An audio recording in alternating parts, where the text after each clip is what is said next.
Verte, partie 2, chapitre 1, ce qu'en disait Anastabote.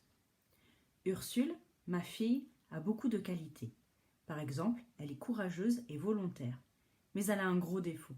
Elle est dotée d'un caractère épouvantable.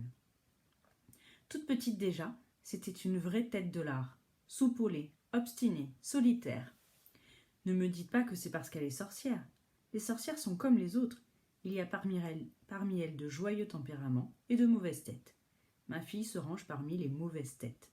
Je l'aime beaucoup, mais c'est ainsi. J'ai moi-même un caractère assez fort, mais j'ai mes raisons. Ma vie n'a pas été facile.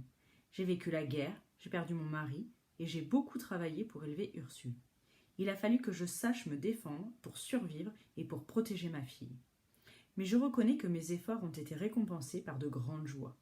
Parmi elles, la naissance de ma petite fille, Verte, que je classe dans les vrais bonheurs de mon existence. Verte, voilà bien une idée d'Ursule. Elle aurait pu l'appeler Lucie, Marine ou Laura. Mais non, il a fallu qu'elle fasse la maligne. D'abord, elle a quitté son père, un brave garçon qui s'appelait Germain. Ou plutôt Gilbert. À moins que ce ne soit Gérard, je ne sais plus. Un type charmant en tout cas, avec lequel je m'entendais à merveille. Ensuite, elle a donné à cette pauvre gamine un prénom impossible.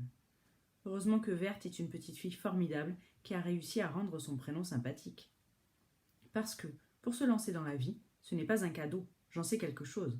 Encore aujourd'hui, je regrette que ma mère ne m'ait pas nommée Germaine ou Simone, plutôt que de m'affubler d'un prénom absurde. Anastabote, je vous demande un peu.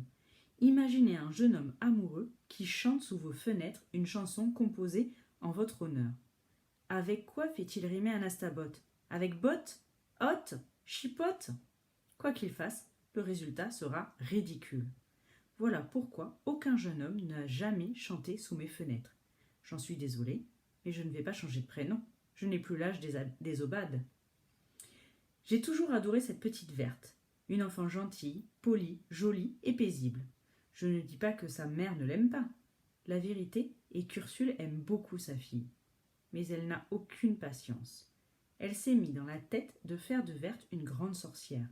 Quand sa gamine était encore tout bébé, elle guettait déjà les signes de sorcellerie au-dessus du berceau. Au fur et à mesure des années, les choses ont empiré. Elle observait longuement sa fille qui jouait sagement près de nous, puis elle me regardait avec une mine consternée. « Ma pauvre maman, tu ne trouves pas que Verte est terriblement banale ?»« Comment oses-tu dire ça de ta fille? Regarde comme elle est éveillée, regarde comme elle joue bien. » Ursule secouait la tête avec découragement. « Je me fiche pas mal qu'elle joue. Tu sais bien ce que je veux dire. Il faut absolument que Verte devienne une très bonne sorcière et elle n'en prend pas le chemin. Il ne faut rien du tout, ma pauvre fille. Verte fera ce qu'elle voudra. Et à ce stade de la discussion, en général, nous nous disputions comme deux chiffonnières. Ce cirque a duré 10 ans. Ursule est devenue de plus en plus nerveuse et pendant ce temps, Verte a grandi. Ce qui devait arriver est arrivé. Elle a commencé à poser des questions à sa mère et à hausser le ton quand elle n'était pas d'accord avec elle. Désormais, chaque fois que j'appelais Ursule au téléphone, je devais l'écouter se plaindre de sa fille et me taire. Quand elle entendait ma voix, on aurait dit qu'elle rêvait de me raccrocher au nez. Un jour, j'en ai eu assez de ces récriminations. J'ai élevé la voix et je lui ai proposé de m'occuper moi-même de sa fille. À ma grande surprise, elle a accepté. Il faut dire qu'en matière de sorcellerie, j'ai fait mes preuves. Voilà comment un mercredi matin, j'ai sonné à leur porte pour emmener ma petite Verte passer le mercredi avec moi. Je m'étais habillée pour la circonstance. J'avais demandé conseil à madame Arsène, ma meilleure amie. Après avoir longuement hésité, nous avions choisi dans mon placard un ensemble de velours rouge et une ceinture en peau de varan. J'en avais secoué la poussière et je l'avais mis avec beaucoup d'émotion. C'était la robe que je portais le jour de mon mariage avec Gervais, le père d'Ursule. Je la contemplais avec une immense nostalgie, quand madame Arsène a remarqué gentiment.